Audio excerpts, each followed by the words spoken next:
Good afternoon or evening. Good afternoon. Huh? Good afternoon. All right, there we go. Got to get it going here. Great crowd tonight. So I'm Patrick Dorsey. I'm the publisher of the Herald Tribune Media Group, and welcome to actually the 20th Herald Tribune Hot Topics, which is on the future of the Sarasota's Bayfront.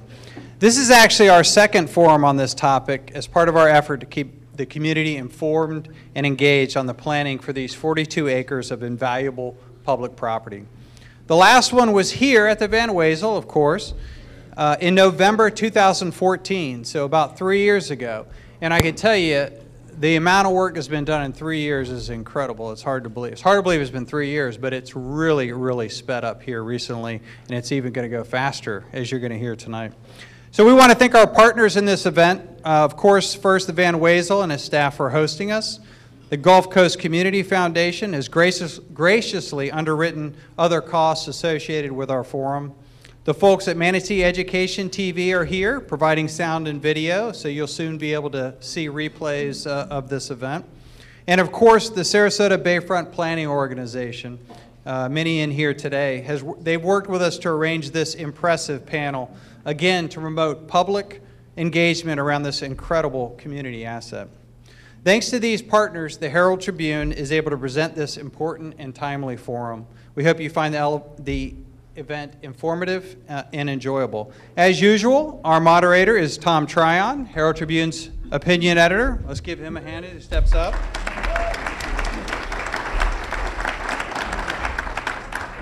So in January, Tom will begin his 37th year with the Herald Tribune. I get 38th year with the Herald Tribune. So, and he's moderated these forums since 2011 and does an excellent job with it. So again, thanks for everyone for coming out tonight. And without further ado, let me turn it over to Tom. Great, thank you, Pat. Welcome, everybody. Thank you very much. We have a couple seats down in front if y'all would like to sit up there. And what I'd like to do is not turn away from the cameras. Remind me at the end to tell you about what channels this will be on and how you could review the video or share it with other people. Let me just briefly describe the format, and we'll get on with it pretty quickly here. We will have two panels, and then we will go to questions and answers at the end. We'll have a little slideshow when our second panel comes up. So I'm not going to expend a lot of time on the introductions of the panel. I hope everybody has the sheet that explains briefly the resumes of this esteemed group. So we're just going to go right into it. So first, I'd like to introduce two members of the Sarasota Bayfront Planning Organization, Michael Klauber and A.G. Lafley. Come on up, fellas.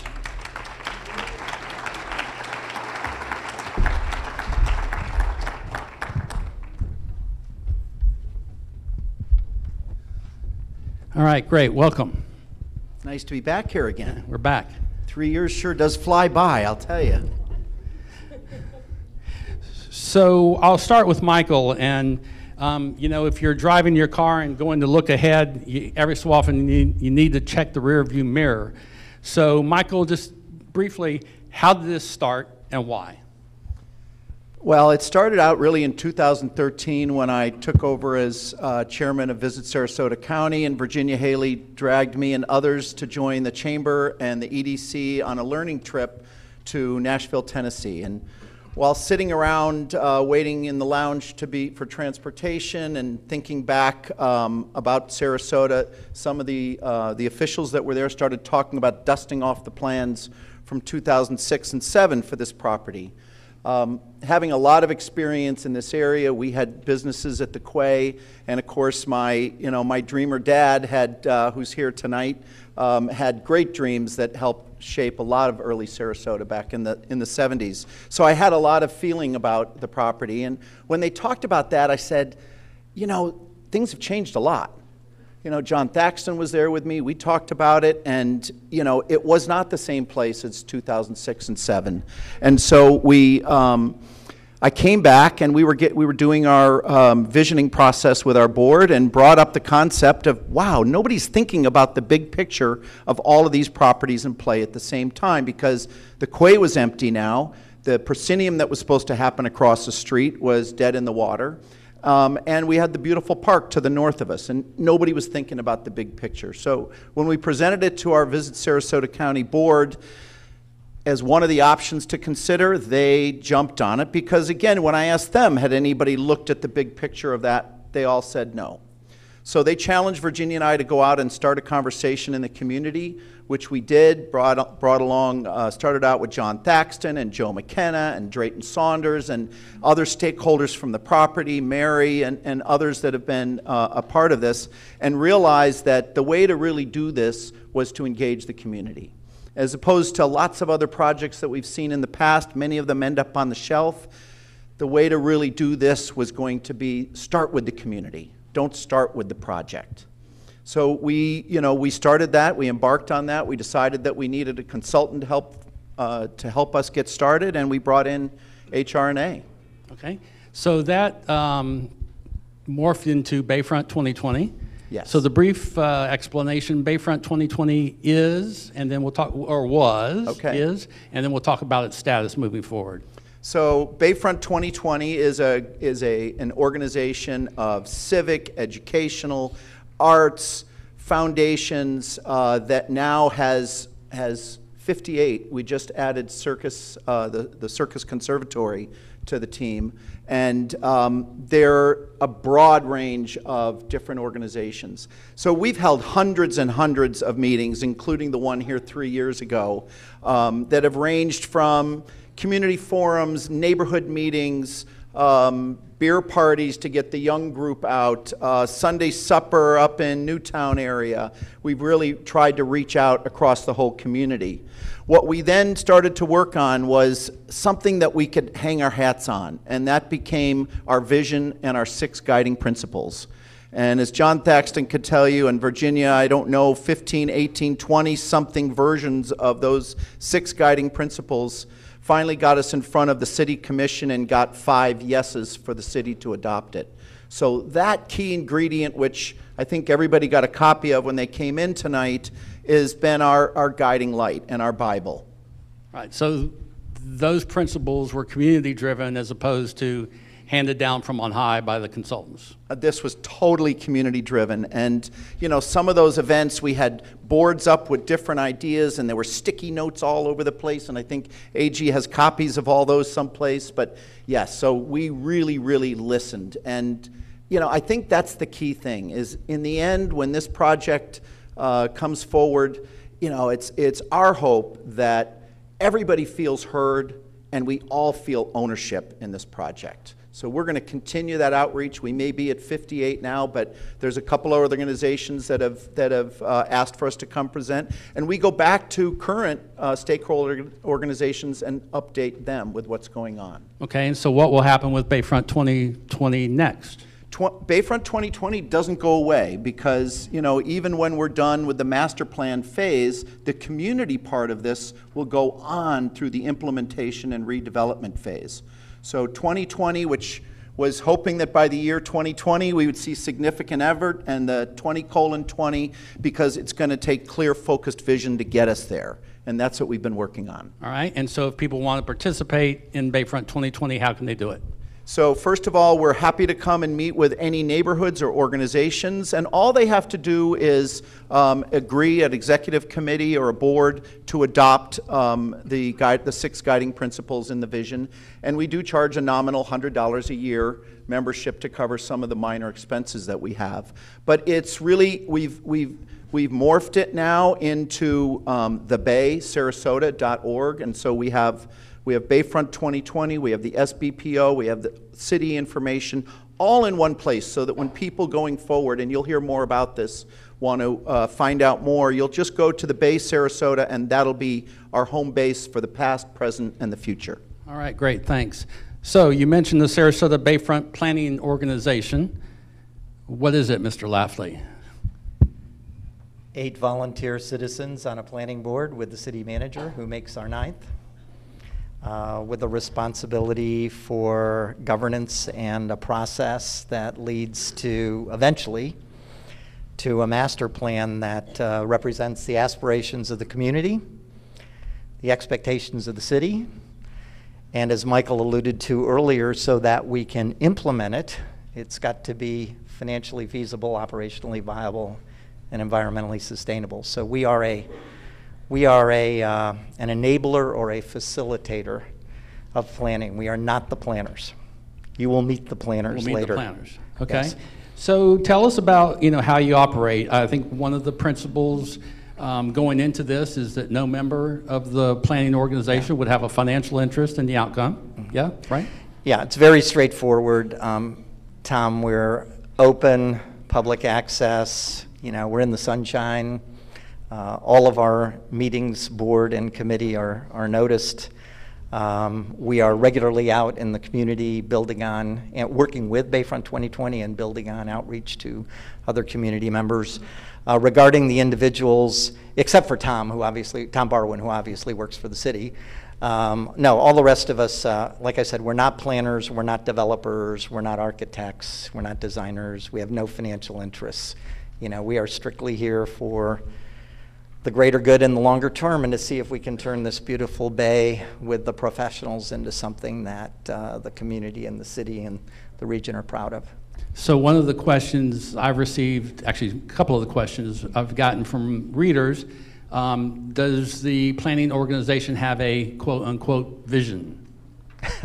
Our vision and guiding principles are identical to the vision and guiding principles that were gleaned from all those conversations with the community by Bayfront 2020 and endorsed by the city. We didn't change them a bit. All we did was take on the mission of catalyzing, enabling, creating the master plan that meets those criteria that make it implementable. Okay, so everybody always asks about goals. Same set of vision, same vision, same guiding principles. The goal is a master plan that represents, as I said, what the community needs and wants. That's executable because we can afford it, we can do it, and it's environmentally sustainable. And ultimately, you have to remember the city of Sarasota owns the land, controls the leases, and will make the decision on whether we go forward with the master plan. So our goal is to be there and make a recommendation sometime in the summer. Great. How has the organization been funded? We're funded 100% by volunteers and privately. About a third from foundations. I think it was quite clear that the Patterson Foundation was a catalyst to get this whole process going of the planning board, and about 2/3 from private individuals and philanthropists. That, of course, is good for us as taxpayers because we haven't spent a dollar of taxpayer money, and it's good for the city and the county because the entire planning effort will be pro bono. So how much money raised? We raised over $2 million, and we still have a little bit of money coming in, but we have more than enough to hire world-class professional planning partners like the Sasaki team that you're going to meet 2 principals from later, like our managing director who will come on board, who is from Sarasota, Bill Waddell, from Kimberly Horn. And he'll come on board in the beginning of January, and more than enough to fund what we need to do in the time allotted. I think the simple way to think about what we do is we have a very specific job to be done. We have a fairly specific time frame within 2 years, and we've tried to stay in a very deliberate and robust process to get a good result. Yeah. So when you say in 2 years, from the beginning, what can we expect at the end? What will we touch, feel, see?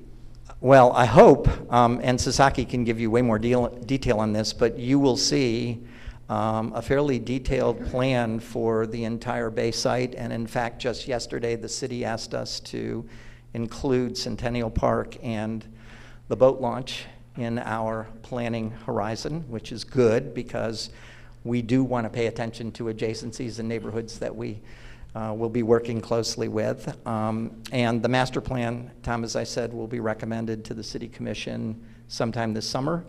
Our objective is to get to yes with the community first and then with the commission. And then if approved, we would move into phased implementation, development, and build out over time, as Michael alluded to. Sure. So I've also gotten questions like, have you decided to move the lawn bowling facilities? Have you decided to move the garden club? Have you decided to tear down the Van Wezel? So what say you, Mr. Lafley? We are in hour 16 of day 3 of our intense listening series of sessions with the community. And as I said before, and I hope you understand, we're just beginning to digest the needs, wants, desires, hopes, and aspirations of the community. And hopefully, you know, Sasaki's job, Bill Waddell's job, our collective enabling job is to translate those aspirations and expectations into a master plan that transforms this beautiful bay in Sarasota. Right. So last question for you. You've done this kind of thing before, right? I did. It's surprising that I would sign up for it again, isn't it? Tell us where and just a little bit about what you learned from that experience. Okay. Yes, I worked on Center City development in Cincinnati from late 2002 through 2010. It's ongoing. It's now 2017. And we worked on transforming 3 places, Fountain Square and the Fountain Square District, the historical center of town. Think of 5 points here. The banks, which is the riverfront. Our water is brown, not blue like Sarasota Bay, but think of the waterfront. And then sort of a blighted area just north of the city called Over the Rhine. And key learnings, we were just as with this process, everything begins with the needs and desires and aspirations of the community.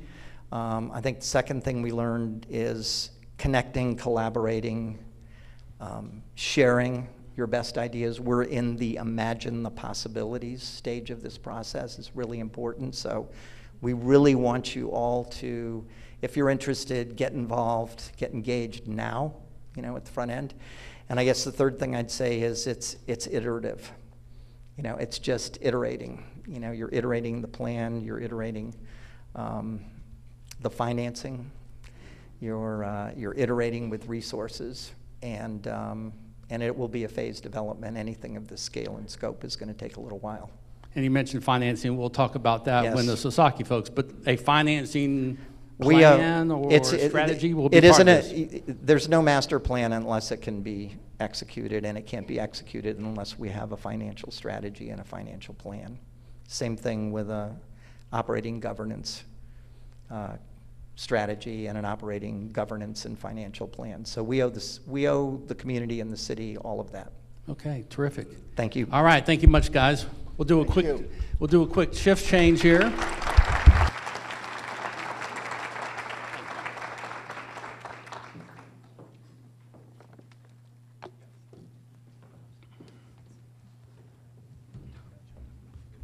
Yeah, sure.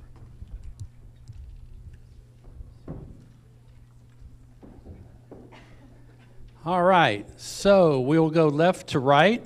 And again, the details of these folks' resumes, the details are in the handout. But to my far left is Martin Zogren of Sasaki, Susanna Ross of Sasaki, and Stephen Cover, I got my thing mixed up, of the City of Sarasota, the Planning Director. So welcome them all, please.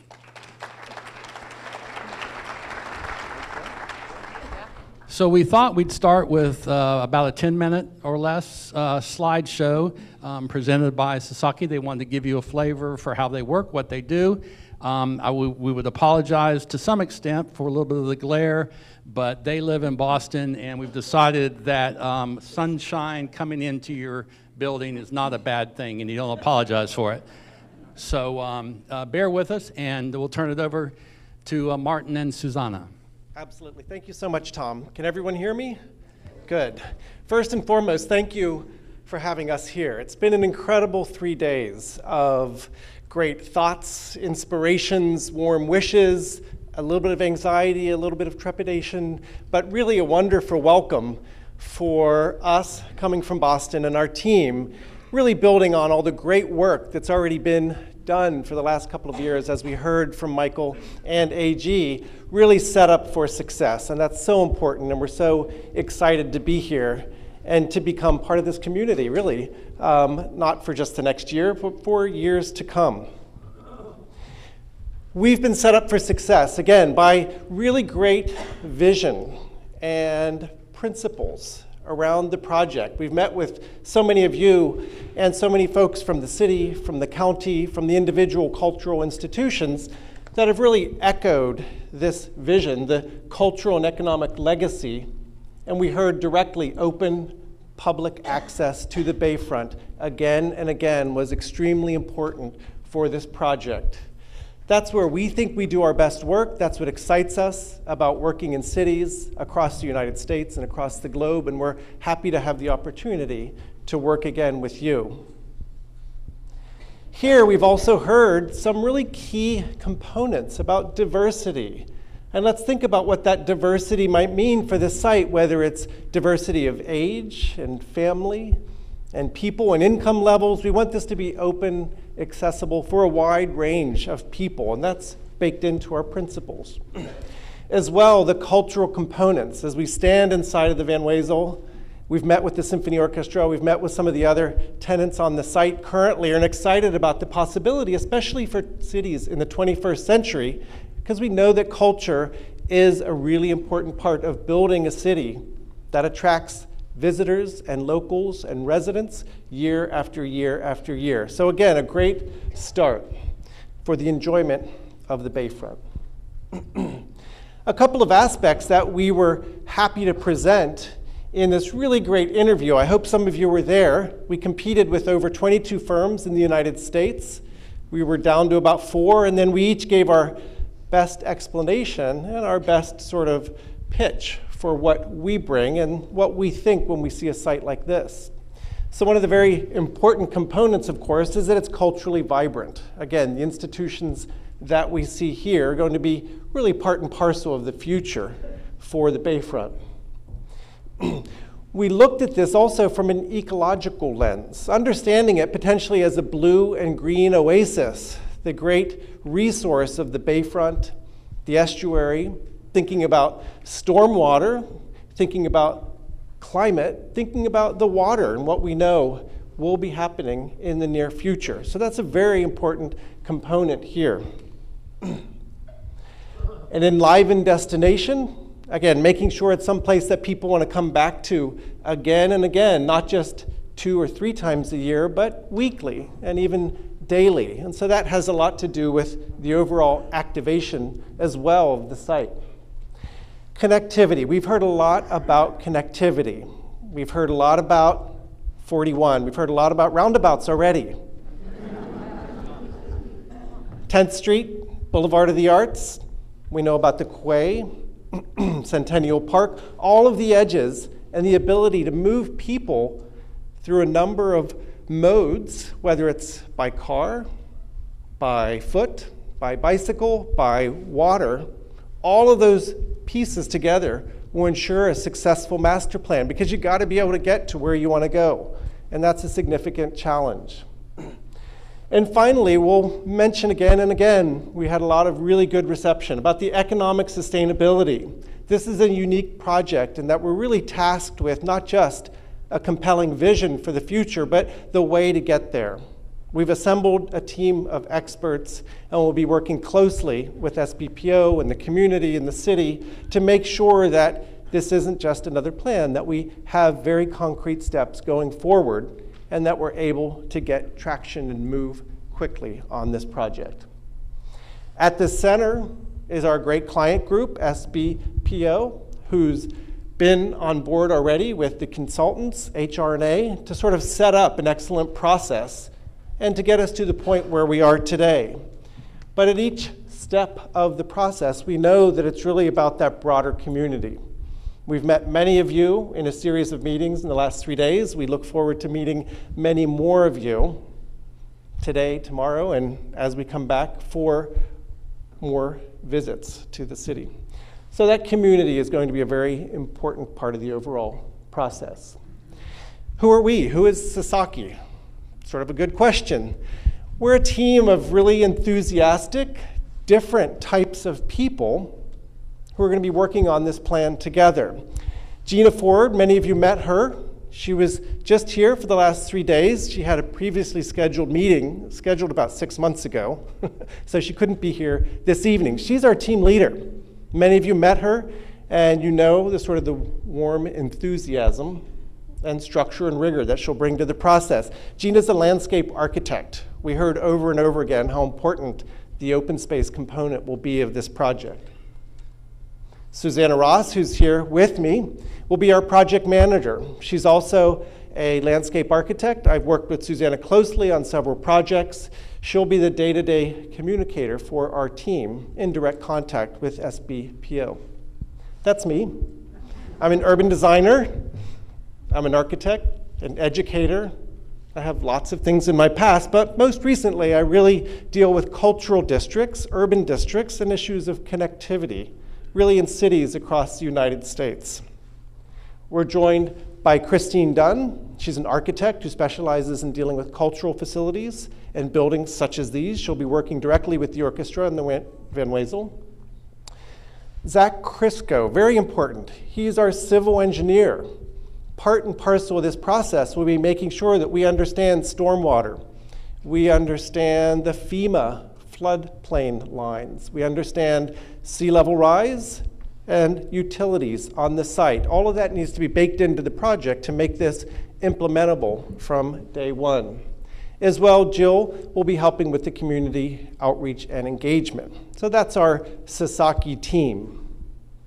A little bit hard to read there, but we're about 300 employees located in Watertown, Massachusetts, just outside of Boston.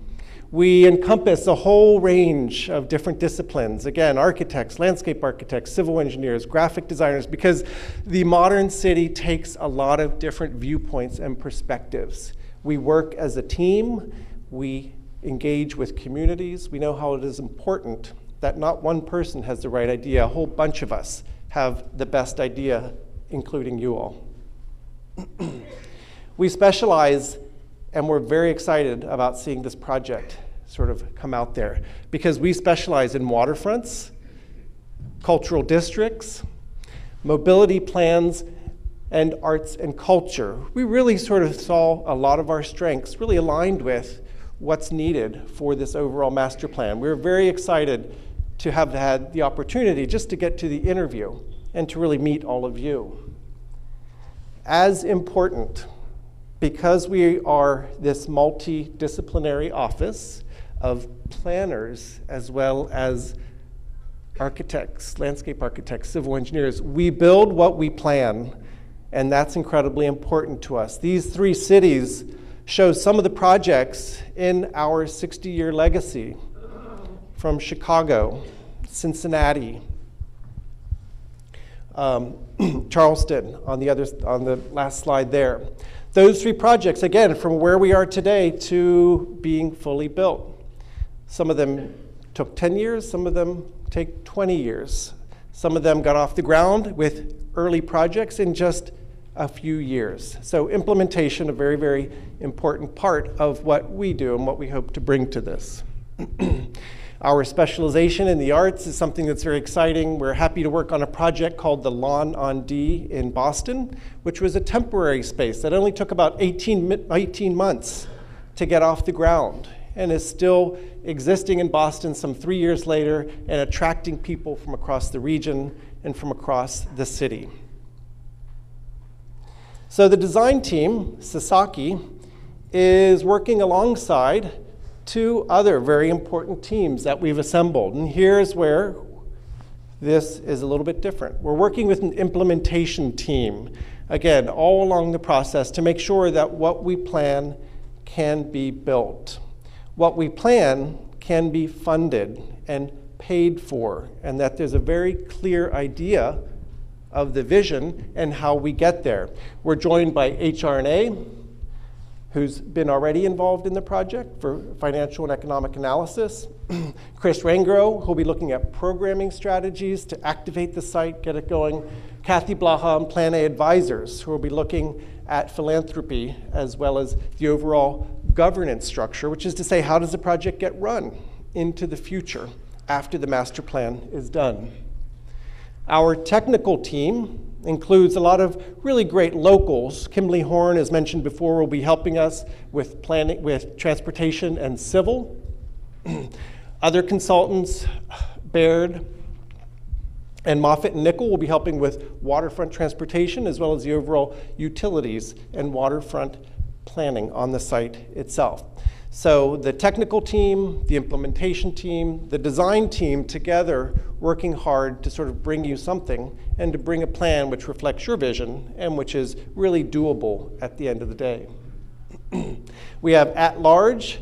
Some of the members are here tonight helping us with media and communication. They've started the website. It'll be ready and live, ready to go, as mentioned just previously. Getting to yes is very important. It's a motto for the overall project, something that we embrace, something that AG has directed us to make sure we get to yes. Getting there is going to require a process. Susanna's going to walk us through the schedule for the next 8 months. Thank you, Martin. Yes, so we are embarking on an 8-month process, the goal of which is to get to yes, and that means all of you saying yes, and having a really broad base of support in the community for the vision that we develop, and then really importantly, getting in front of the City Commission and getting a yes from them so that there's a really clear picture and an implementation strategy that we all agree to move forward with. We are here in December. Doing it's sort of a listening tour. We've been here for 3 days and met with many hundreds now, maybe thousands of, or close to 1,000 people in the community to hear about your hopes and aspirations for the site, your concerns for the site. We're getting to know the site ourselves. We'll really be spending a lot of time getting to know all of the previous plans that have been done. We don't want to throw anything out. We want to take advantage of what's been done and not sort of redo any old work. We want to take advantage of it. So this is our first month of really kind of jumping in and getting to know things. We will then embark on what we call the strategic assessment and visioning phase, and that's where we go back and sort of think about everything we've heard from you, what we've seen, what we've learned from the previous plans, to start putting together specific ideas about the opportunities and constraints on the site, and start coming up with ideas for sort of visions of the program that we think people want to see on the site. We'll be back here in early February to have, again, another 3 days of meetings like this with individual focus sort of stakeholder groups, rather, citizens, neighbors, to sort of feedback what we've heard and what we're starting to think about as possibilities for the site to make sure that we are on the right track, that we can factor in, fold in any kind of feedback we get from the community. From there, we start to take ideas and actually put them on the site in different and exciting ways. We come up with a series of master plan alternative scenarios, 2 or 3 different visions for the site, maybe wildly different from each other, that start to give possibilities for the physical form that this plan might take. And again, we're back here at the end of April to show that to the community, to the City Commission. By the way, we're bringing them along the way at every step so that this is something that they've been a part of as well. And the idea there is not to sort of vote for A, B, or C, but to really hear from you all what you like about the different scenarios, what you don't like. So from there, we go to preferred vision, and we spend May developing this master plan, the draft master plan, where again we start to sort of give a physical picture of what happens on the site, both from up here at the bird's eye view, but also on the ground. What's it going to feel like to stroll through this site, watching the sunset, having a drink, kayaking through the mangrove? Give a real tangible vision so that people understand what it is. And again, we are back here at the end of May with that initial sort of pass at the picture of the vision for the site and getting feedback, making sure we're still on the right track, course correcting as needed. And we then spend June working on the final master plan and come back and present that at the end of June. Really importantly, and you've heard this come up a few times, we are working from the very get-go on implementation. And we have this amazing team between HRNA and all of the others assembled who, their job is to test us the entire way. The whole process of design, we're bouncing things back and forth between design team, implementation team to make sure that what we're doing is feasible, maintainable, that it will generate revenue in some ways, that it will have a governance structure that's lasting and isn't going to sort of fizzle out after a few years, that there's programming ideas for how to get the space active and lively every day. All year long. So that implementation strategy is continually informing the design strategy. And then we get in front of the City Commission, we hope in mid-July, to get to yes. So just to wrap up, we just wanted to let you know what we've been up to. Just in the past couple of days, we've been really busy. They've kept us really, really busy from 8 a.m. to about 10 o'clock at night, meeting with all sorts of folks. It's been really, really great. We have spent some time with some of the various groups, and we actually did a site tour that was very well attended, where we actually were on the ground, walking around, listening to all sorts of folks and sort of sharing some of our initial ideas, or at least our initial questions that we had as we walked around the site. So here's where we sort of kicked it all off.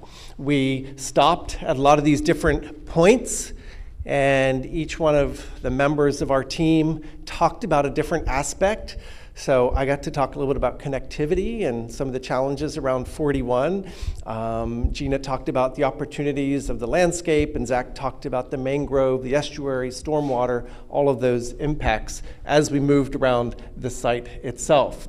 So here's Zach near the estuary talking about the kayak, the habitat, the diversity which is there, and also the water quality, which is really impacted by the rest of the city and the stormwater that's coming into this site. This site is actually touching the bay and also affected by all the areas inland. So it's part of this big natural system.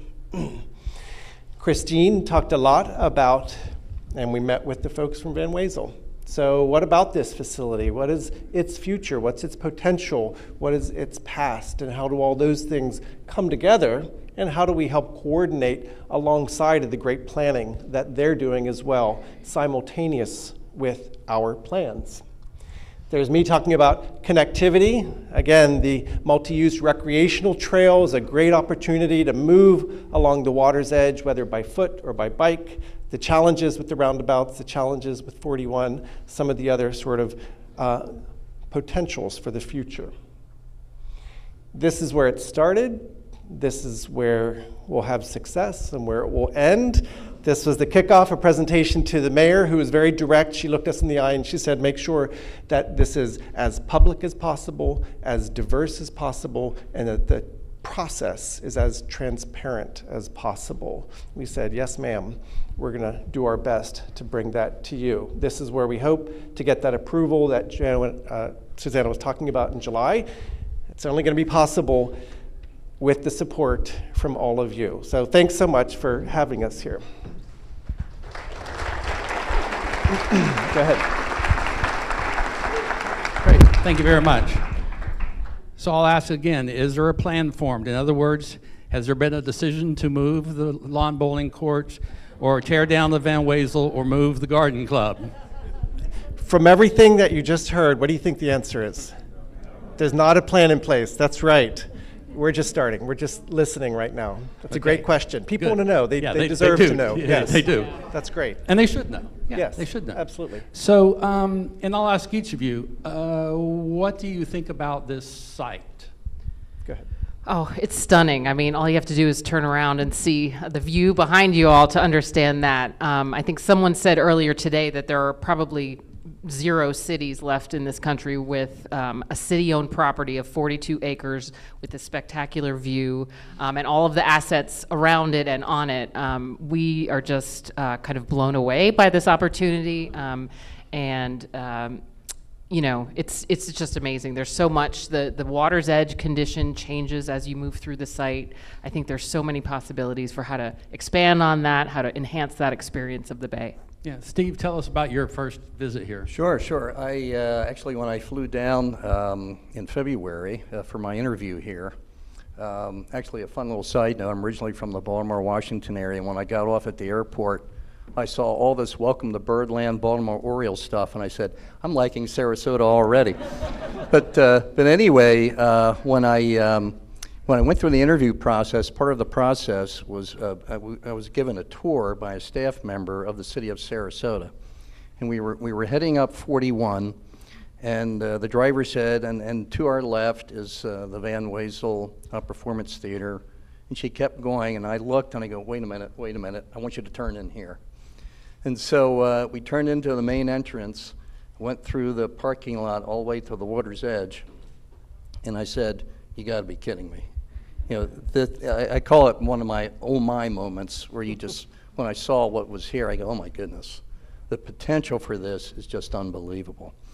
And so actually when I went into the interview process, I kept bringing that up, and I know finally, you know, when I was hired, I sat down with the city manager, and one of the things I wanted to bring up right away is I want to work on this project, because I heard there was something was in the motion. And before I said that to him, he said, Steve, I want you to work on this project. So anyway, it's been a fantastic process up to this point. The SBPO has been amazing. We've got a terrific team working on this. I'm so excited about this. I think it's going to really be spectacular. Great. We'll get to your role in a couple of minutes. Martin, your impressions of the site? Sure. I think what really impresses me is sort of the diversity, that you walk a couple of 100 feet and it's something completely different. Good, bad, and everything in between. A lot of opportunities, a lot of really amazing cultural institutions, of course, that are already lined up and down 41, from, yes, the lawn bowlers, all the way to the symphony, the art center, the gardens, and so this whole array of really wonderful civic institutions as part of that history. And then a little bit further on, you come to the estuary and something that's very natural. And then you go to the other side and it's very workaday, the sort of the boat ramps. And so it's got a whole bunch of different stuff at all the different edges. And that's actually quite rare to have so many different components in one big site. And there's a big parking lot. And a big parking lot. So let's talk about the parking lot, your first impressions of the parking lot. But also, it's there for a reason. It is. And you talked about connectivity, and people who have been around here for a long time say, there's no way you're going to get people across 41. I'm sorry. So talk a little bit first about the parking lot. Mm-hmm. And this idea of connectivity and how that really would work. I know you're not there yet, but the kinds of challenges that you look at and what kind of solutions are out there. Susanna, I'll start. Actually, that's funny. I spend a lot of time working with parking, and I spend a lot of time working with cities, and it's an endless conversation. And it starts with parking and it ends with parking. And you wish that weren't the case, but it's a necessary part of city design. And so you look at the expanse of a very large surface parking lot. And yes, it's functional. It actually is there to serve the influx of folks coming to performances here and at some of the other facilities. It's how the majority of folks still move around modern cities in the United States. But it is a surface parking lot. And so a surface parking lot is sort of doing three things which are not great. Number one, it has to do with stormwater. So all the materials from gasoline and oil that are dripping out of your car, those get carried by the rain into the bay. Not great. They're also impervious. That just means that water can't get through them. And so they're accelerating the pace at which that water gets dumped into the bay as well. And they also typically are black. That means that they're heating up in the August sun and then re-releasing that heat. They act to promote the heat island effect, so that the Van Wezel probably has to pay a little bit more for air conditioning. So parking lots sort of do those three bad things. That's not great. They're also not sort of great activators for people. So we know that. We've sort of seen them. They're functional and they can work in different ways. But those are sort of some of the downsides of a surface parking lot. What's interesting is where we find ourselves now with American cities is that the dynamic is starting to change, and our relationship to mobility and cars is starting to change. And I go to lots of different meetings in lots of different places, and now everyone's starting to talk about rideshare. You've got a great sort of system already going on in the city, but the Lyfts and the Ubers of the world are really fundamentally starting to change how we move about cities, as well as then AVs are on the way. Automatic vehicles and self-driving vehicles. We're not there yet, but they're coming very, very quickly. So one of the other challenges with parking as an issue is that it's a moving target. Things are going to start to change very quickly in the next 5 years, in the next 10 years. So we've got to be very flexible, smart, and prudent. Yeah, there's going to be parking needed in the next 0 to 5 years. Outside of that, that's going to begin to change dramatically. One of the big questions that we're going to have to look long and hard, working with Kimley, we've got a very good parking expert who's already worked with Sarasota, is the demands of a facility such as this, which has high peaks and lows, right? We've got a lot of people at a short amount of time. So how do we accommodate those folks without overburdening the site with a huge amount of parking? So it's not all the answers, those are some of the issues, but it's sort of a very dynamic landscape right now. And that's going to be interesting to sort of approach it step by step in a very prudent way.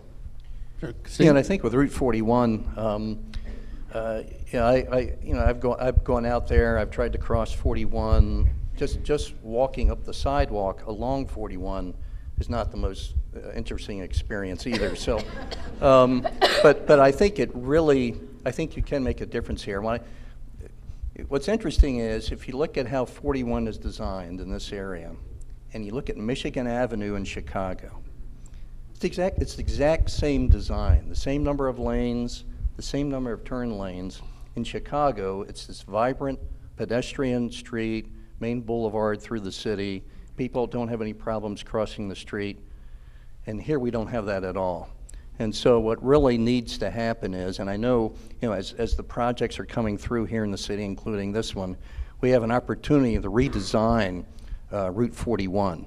One of the things, in starting the planning department, we're adding some additional transportation planning positions the first time that are going to be coming to the city. They're going to be one of the key things they're going to be focusing on right away is Route 41. How can we redesign Route 41 to make it not only function well, but be a spectacular entrance into the city versus a highway coming into the city?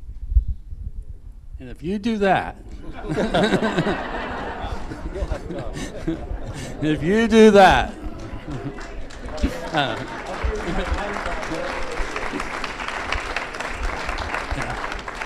we'll have a parade down 41. On 41. Yeah, on 41. So Susanna, we talked a little bit before, a couple days ago, and in case you haven't noticed, this community is a little older, and which is a good thing. It's a good thing because you like your newspapers by and large.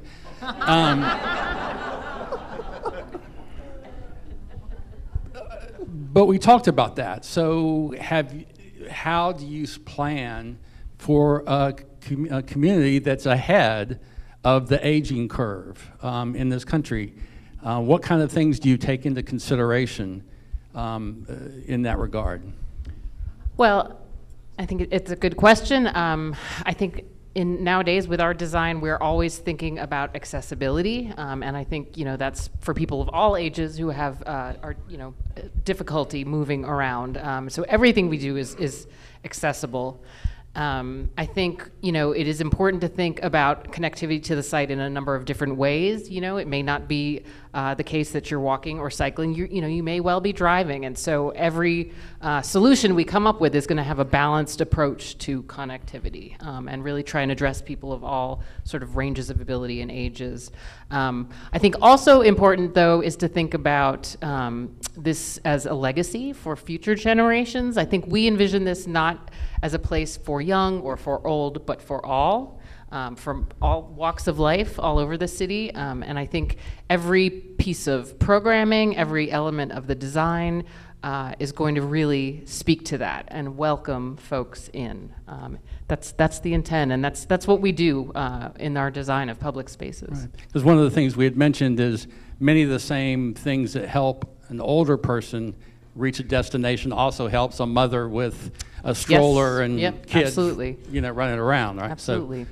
Yeah, it's about clear sort of signage and connections and crossings, and it's about, again, accommodating any number of ways that people might get to the site, whether it's the water, whether it's crossing the street, whether it's coming along the MIRT up and down the water line.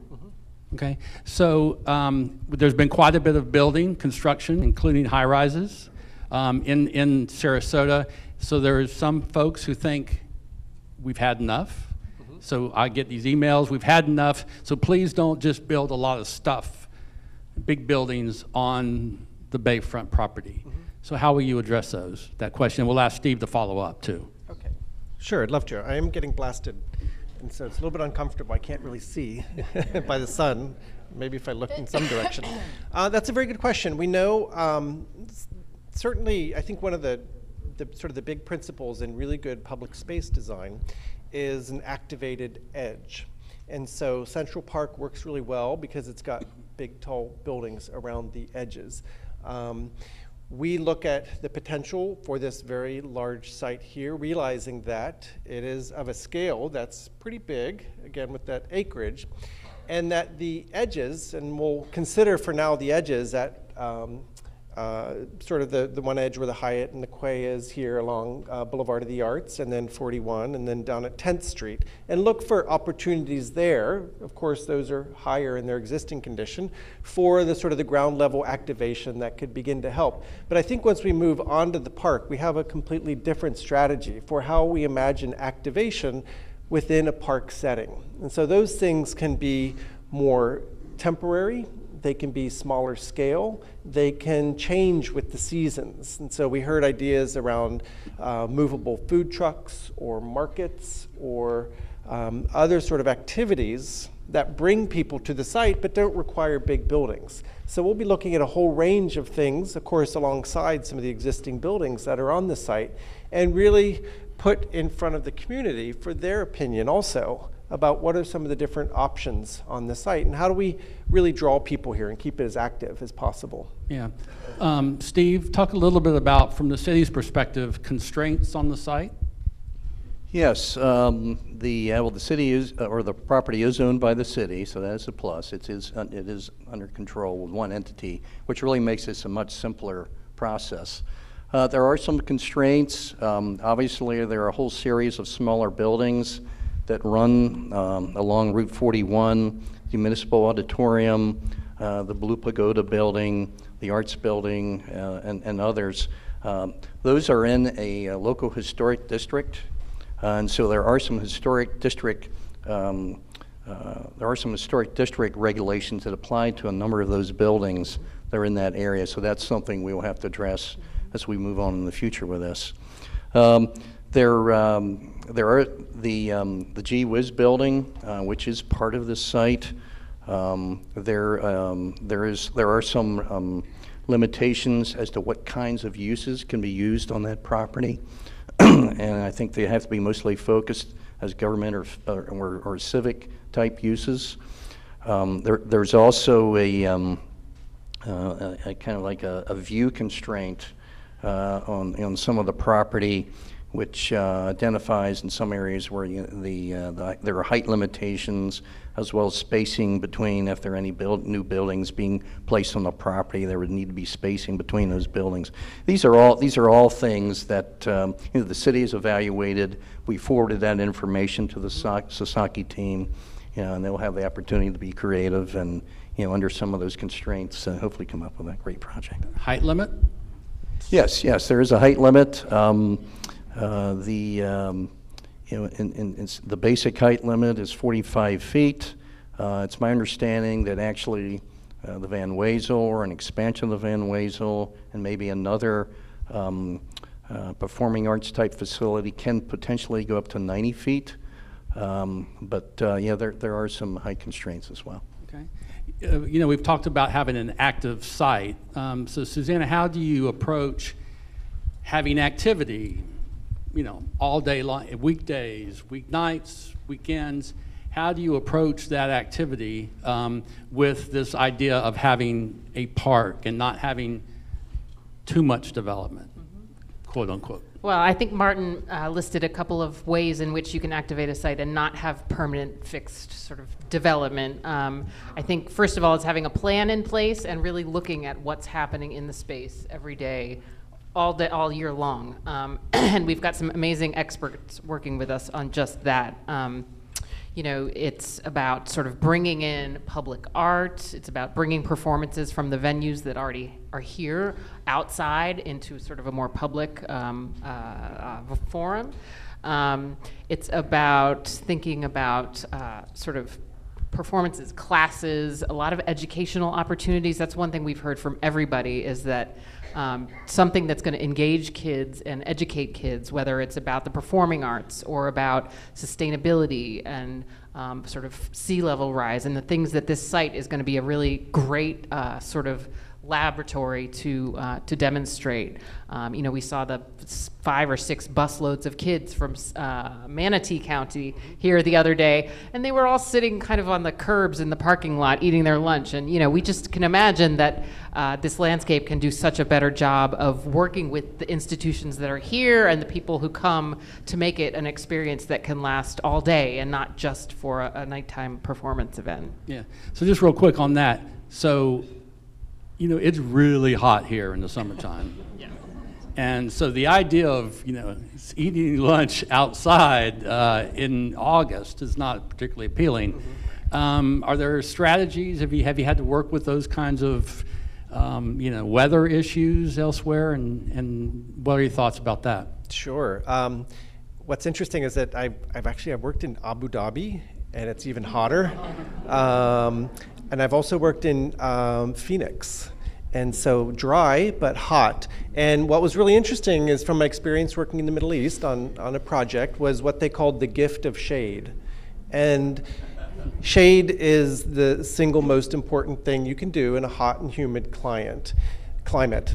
So trees, we heard over and over again, they help on so many different levels, both for stormwater, for habitat, but for shade, and making sure that when you're moving around the site that there are opportunities for shade every 100 feet, every 200 feet, and that there's moments to stop. Also, breezes. That's going to be the other one. We noticed the other day, as long as you're in the shade and you're someplace which is unobstructed, if you have the breeze, you have shade, it can be a very big difference in terms of the thermal comfort, as we call it. Okay. So we get those big fans like they have on the sidelines of football games? That's not sustainable, no. So just real quickly, Steve, tell us a little bit about what the city's role will be in concrete terms. You will look at what and do what? Right. Well, we're going to be actively involved with this project, as you know. We have at the city put together, I think, a team in all the different aspects of this project, to focus on this. And so I think that's really important, that we have a group that's, sticks with this from the beginning to end, and that people are not jumping in and out. It's our responsibility, I think, also to make sure it's a very transparent process, and that as many people as possible have an opportunity to be involved. and so we'll be working with the Sasaki team and SBPO on that. I think ultimately, too, what Martin said earlier about what the mayor said, I think she was spot on. You know, this needs to be, it needs to be provide accessibility to the water. It needs to be accessible to everyone. It needs to be accessible across 41 and by other transportation means, and it needs to be a transparent process. So those are the things we're going to be focusing on. Plus, as we get closer to the end, and then we have to address any of the regulatory issues that are involved with this, whether it's is what's being proposed consistent with the comprehensive plan? Does the zoning work? Would there need to be changes to the zoning to make this happen? I mean, those are all things that we'll be working on as this evolves. Right, and we will get to questions in just a matter of minutes. So just one other question. You had mentioned Kimley Horn's involvement, and that firm was involved in the Riverwalk in Bradenton, which is immensely popular. We talked a little bit about how if you look at the width, it's a long long walk, but it's not very deep. And we talked a little bit about how it doesn't necessarily take a lot of space to feel public. Can you elaborate on that a little bit in terms of the expectation that, okay, if it's going to be a park, we need to have this huge expanse of open space. Can you shed some light on how you can make someplace accessible without taking up a lot of room? Sure. Well, I mean, I think it's absolutely right, especially when it comes to moving along a body of water that you don't need acres and acres necessarily to enjoy it, but a nice sort of procession that takes you through the site and along the edge where everyone wants to be and offers places to sit and to stop and to be in the shade and to enjoy the view. I think we also know that we've heard people want lots and lots of open space, green space. And so what we have to do is really carefully balance all of these issues, the views, the comfort level, the shade, the space, the types of activities that'll take place in the space. One thing we'll do when we come back in February is show some scale comparisons. So parks that people may know well, Central Park, Millennium Park in Chicago, give a sense of how those places compare to the real estate we have available here. It's about right-sizing the open space, and I don't think we know right away that we want it to be narrow or that we want it to be super deep. I think we've got a lot to work with, and we have to be really creative and careful about how we lay that out. Okay, great. So before my last question, we will take questions from the audience. There's a microphone over here. There's plenty of room to queue up if you'd like. So I will ask my last question, and that is, okay, so we get the plan, we get the vision, we're feeling good about it, and then somebody says, who's going to pay, and how much does this cost? So my last question for you, talk about financing, please. Sure. I think that's one of the sort of really great challenges of this project, but also really one of the great opportunities. As I mentioned while I was going through that initial presentation, day one, starting right alongside the design, is our really good implementation team. So there's a number of folks on there, more than typically you would have on a project like this. So they'll be working very closely with not only the city, but SBPO to begin to identify very clearly, step by step by step, what are the sources for funding. And as most people in this business know, that it's sort of either, you can call it a pie, you can call it a layer cake. Who's going to pay for it? Well, it's a little bit of all of the above. And so there's philanthropic monies, there's federal monies, there are state monies, there are local monies. You hope to always sort of listen to the community in terms of what part, or if any, taxpayer money would go towards a project like that. But it's going to be an ongoing discussion at each step of the project. It's not going to be a surprise at the end. We're going to be doing cost estimating, we're going to be doing financial feasibility studies so that it's not a surprise, and it's completely, again, open and transparent. I think that you'll find with the process, and I hope the way that we've structured it, is really going to provide a level of comfort. Oh, that this is doable. It's not easy by any means, but it's definitely doable, and great things are worth doing. So this is a great opportunity. We've heard again and again that there have been plans, there have been efforts in the past. We really pride ourselves in implementation, and we really hope to bring this as far forward, working with you and all the great people so far who've been involved. Sure, and I would just add that you don't do it all at once. We know that from all of our work in these other cities that we've shown you, and you start to bite off kind of bite-sized chunks, and the beauty there is that you start to open parts of the site and have activities and events happening that really start to help build the momentum, and suddenly people realize what they can do here, and you know, like in Cincinnati, the dollars start coming from philanthropic sources who want to be involved, and so it's really about us thinking creatively about what are those quick early wins that start to get the excitement, the enthusiasm, and frankly the dollars to the table. Sure, terrific. Okay, so two things. One is we're going to go to questions. Please stick around. We will end at 5:30. We've got a little surprise for everybody. Not cash, but a little surprise linked to this. I'm going to stare into the sun, which I'm not supposed to do. I'm going to say two things about the questions really quickly. I went to church with my mama on Sunday. I got my sermons. I got my sermon.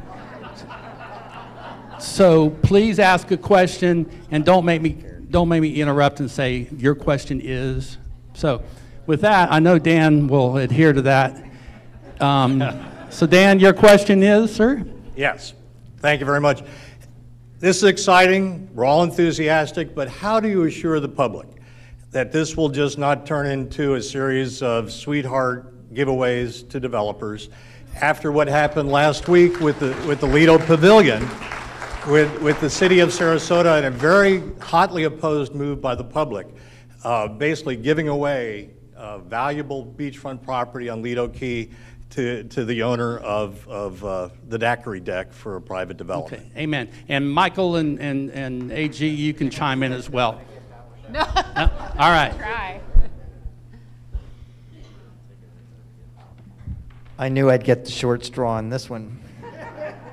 There are no assurances in life, but I would say that a big part of it would be the governance proposal, right? If we haven't done it yet, but one option is you, in perpetuity, establish the site as a Sarasota land trust, right? Or whatever, and you govern it under certain standards. This is not, I'm not making this up off the top of my head. This is done in cities across America and around the world. So the only reason I raise that is we are not just going to show you a fancy plan from Sasaki and Bill Waddell. We are really going to work hard on the governance piece, the financing feasibility piece or affordability piece, and frankly on the environmental sustainability piece, which is also important. So there are no guarantees, but our proposal will provide for a public trust, a public space accessible to all. Thank you. Next, thank you. Yes, ma'am. Hi there. I noticed that you mentioned the historic district very briefly, kind of almost in passing. You've made reference to some of the individual properties and the contributing factors to that district, but what are your intentions? I mean, are you actually presenting a plan that's going to preserve the district, or are we talking about a piecemeal situation where, you know, you get that little pick and piece here and there? Good question. Thank you. What do you envision in the planning? Yeah, both of you. Yeah. I mean, we're very aware of exactly, you know, the status of each of those uses and those buildings. Actually, there are two districts. There's a national district as well as a local historic district. Mm-hmm. Each building has a different designation. We're just beginning in this process, but you know that is going to be heavily considered throughout this process as we move on. There's some really nice buildings, you know, here. And so, that's going to be heavily considered as we move through this process. But, you know, every step of the way, you know, we'll be keeping you informed, as to what the thinking is. I know Sasaki's going to be coming up with multiple alternatives. But right now, The city's very proud of those historic entities, and we want to make sure that ultimately, when everything is said and done, that maybe they're part of that as well. So. And there would have to be changes, right, to the district? I mean, things would have to be changed by the city commission. Well, they could happen. It depends on what Sasaki comes up with. But if there are changes, anything that any changes to the buildings or to the district or anything like that would have to go through the Historic Preservation Board and also be approved by the commission as well. Good. Thank you very much. Next, yes, sir. Hi, sir. I'm David Houle, and I want to thank you as Machiavelli, Daniel Burnham, and lastly, Churchill said, make no small plans. So I hope this is not a small plan, but a big plan. And the second thing, as a lifelong Chicagoan until a year ago, you did a wonderful job in the Chicago River. Absolutely wonderful. Thank you. So my credentials as a futurist and as a co-author with the head of environmental studies at Ringling College, Tim Rumage, who's here, and on having set up the only global nonprofit headquartered in Sarasota to face climate change and spaceship Earth, my question is very simple. This building has been up for 50 years. In that 50-year period, there's been 6 inches of sea level rise. Having been invited to speak at headquarters of EPA and the Goddard NASA Space Flight Center, the current, meaning the last few months, projections is 11 to 16 feet of sea level rise in the next 50 years. So the question becomes, if you have a 50-year plan, there won't be the barrier islands in 50 years. So the question is, I've heard sustainability. Sustainability to me, therefore, is 12 feet of sea level rise. All right, so how is that factored? What are you going to be working with in terms of sea level rise? It's actually it's an excellent question. We're actually really excited about understanding that component specifically. And again, we've actually prided ourselves on doing a lot of resiliency work across the United States, not only in Boston, where we're very susceptible to sea level rise. We've done a very large study there, both at the architectural level and at the city level, as well as being involved in rebuild by design for New Jersey and New York area, as well as then sea level rise and its impacts on the New Orleans Delta. So that's like deeply baked into our ethos at Sasaki. Here, we're going to start with the facts. We start with the FEMA maps, which do not reflect sea level rise, but then we'll work with the city. We just had an excellent meeting with the city, and one of Steve's staff members who is really tracking the sea level rise. We want to start with a basis of fact. It's not completely known yet. There's going to be a range. We know that there will be a range in terms of that elevation and what we need to build to, but you're absolutely right. That's going to be one of the sort of analysis pieces we come back with in February to look at those projections to see exactly what those heights mean. In February, you'll have what you think will be the estimates for sea level rise? Yes, yeah. Okay. And again, they're usually a range. No, we know that. The range right now is 6 feet to 16 feet. Yes. So the only thing to point out is that the Ringling Museum, where I'm sure you've been, on storm surge now, tiles on the Ringling house come off already. So and it has the same level. So anyway, thank you very much. We're looking forward to the opportunity. It's actually, it's very serious. Yes, sir. Step right up.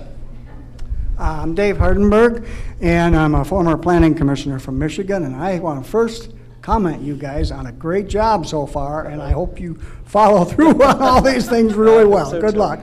My question is, I'm also a walker down here, and there's a status of wetlands. There's a sign over there on the walkway that was established as wetlands years ago. And I guess my question is for Steve, is there any foot about to try to get that redesignated from wetlands to buildable or whatever you want to do with it? Yeah, I don't think the city's done anything at this point, to convert it over to buildable. I mean, that's something we would have to work with the Corps of Engineers.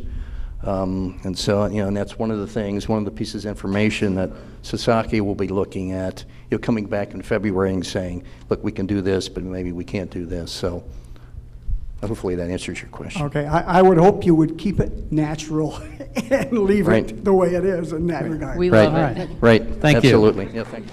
All right, that was better. So your question is? Hi, I'm Carol Shaw, and I live on Longboat.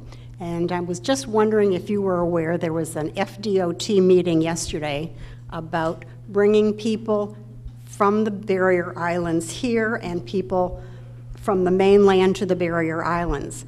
And one of the really exciting out-of-the-box things they talked about was a tram.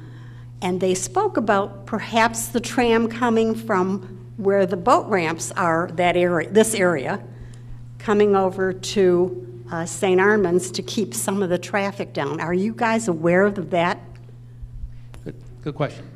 We are. We've had a couple conversations today about that very thing. You know, one of the first things we do when we start a project is to have everyone kind of just give their wildest hopes and dreams, and that's come up a couple of times. Whether it's that means of getting to and from on the water, or it's water taxis, or it's ferries, we will not take anything off the table, and we think it's really exciting that things like that are being discussed. There was a lot of excitement when they talked about that, because the guy who was making the presentation said they told us to think out of the box. Yeah. And everybody was thrilled because there would be a way to get here and get people over without more cars. Great. Thank you. Thank you. You know what my dream is? That it will be so easy to get in and out that nobody will leave the Van Wezel performances before they're over.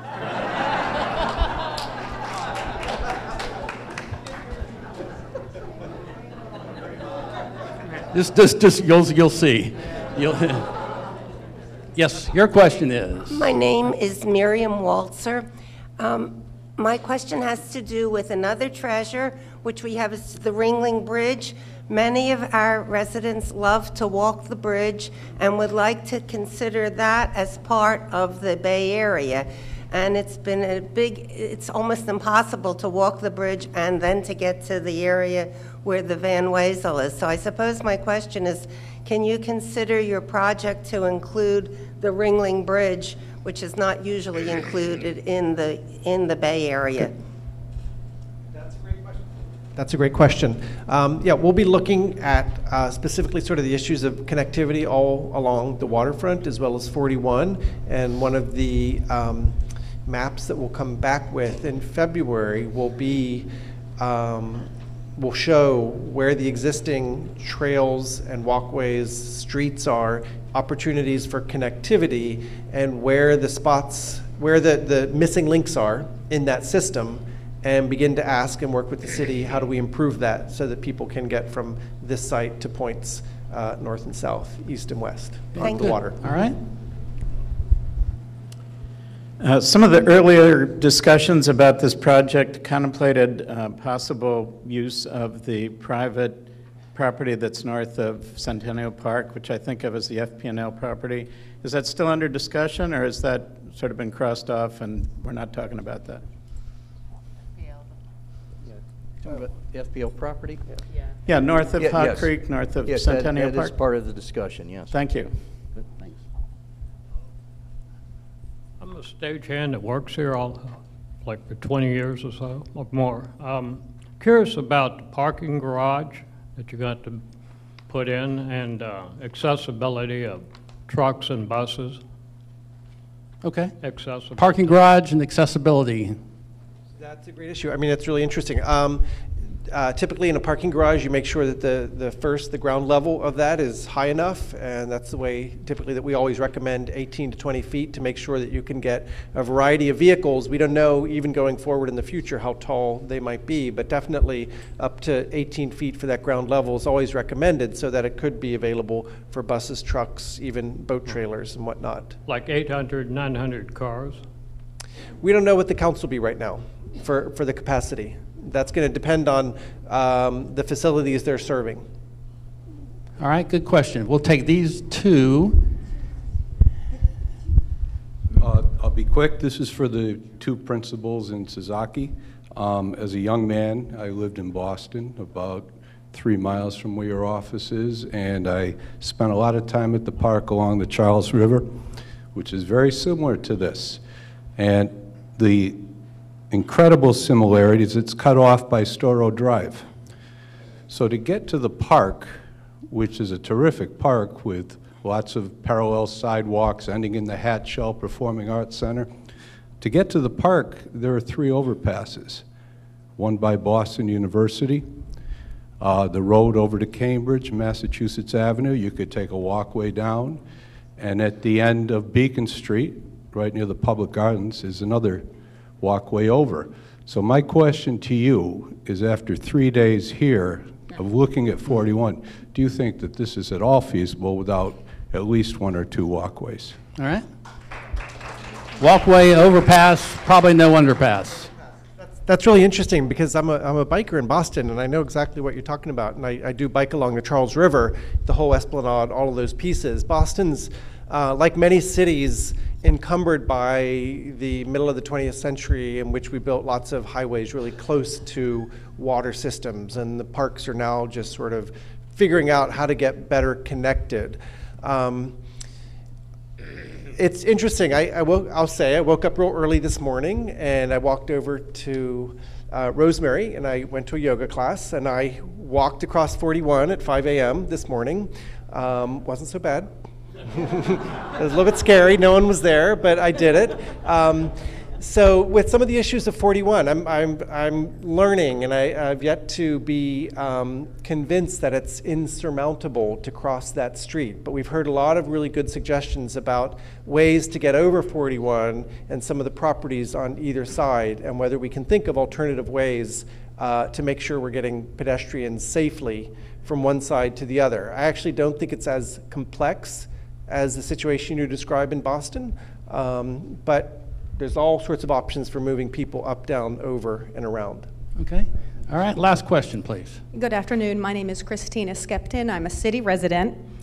Given that one of the guiding principles specifically states a vision for a multi-generational venue, and given that community input has repeatedly been cited as a vital element of the process, what specific actions will you take to involve a broad age range of community members in the planning process? And specifically, can at least some future forums be held later in the day? Thank you. Yes. All right, go ahead. Yeah, absolutely. Yeah. As AG just said, we'll meet anytime, any place, anywhere, and that's true. And we don't know exactly yet what every meeting is going to look like and where it's going to be and what time of day it's going to be, but we're open to suggestions. We want everyone to go to the website here and sign up and sort of let us know what they think, but our goal is absolutely to hit as many people as possible, whether we go to events that are already being scheduled, or we meet in the morning, or we meet on the weekends or at nights. We're open to all of that, and it's exactly what we're starting to think about right now to make sure we do hit the most people. All right. So is there a way, AG, to put on the Bay website, I would like you to come talk to my group? Or could that be arranged, perhaps? Maybe that's a thought. Definitely be arranged. Okay, so that's a very good suggestion. So if you want to meet with representatives, you know, they'll try to set it up. And there's an email address on the document. So so anyway, thank you to everybody here. Thank you to our sponsors. I'm going to do say two things. METVweb.com will have this video on its YouTube channel, or it will also appear Frontier 31, Spectrum 645, Comcast 19. But the best way, if you want to share this, is to go by tomorrow, the next day, go to METVweb.com. Now, so throughout this process, what I've at least heard the most is priority one is to have a place where people can go, look at the bay, watch the sunset, and have a glass of wine. True. So thanks to our friends at the Gulf Coast Community Foundation, the Sarasota Bay Planning Organization, and the Herald Tribune, there is wine outside. And if you go fast, don't knock anybody over, you'll get tickets, because nobody would dare be irresponsible at this point. There is an armed officer in the house.